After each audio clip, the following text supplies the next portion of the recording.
Hello! Si Miss Ita. Another event na naman.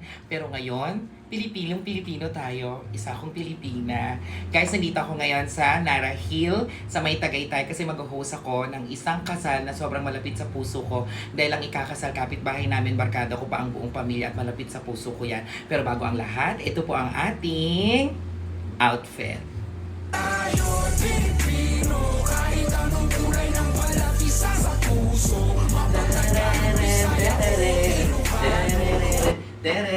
Guys, ang ating requirement for attire is, our attire requirement is barong and Filipiniana inspired po. So kaya nagpatahi po tayo. So ang top ko, binili ko to sa Shopee na made na siya. Tapos bumili ako ng tela sa Taytay. Ito pong napakaganda na to at pinatahi ko na parang uniform po. Tapos pinatay ko sa mananahi ko, ang nanay ko ang nagplan siya talaga yung pleats niya. At ang aking shoes ay from Parisian and my accessories is from Imono. So, yun po. At excited na ako kasi this is my first out-of-town event ngayong taon na to. At this is my first wedding event. Kaya pasasayahin natin lahat ng umuwi from Canada. At excited na ako. Congratulations, Mr. and Mrs. Zeno and Nina Cruz. Hello to Miss Ito.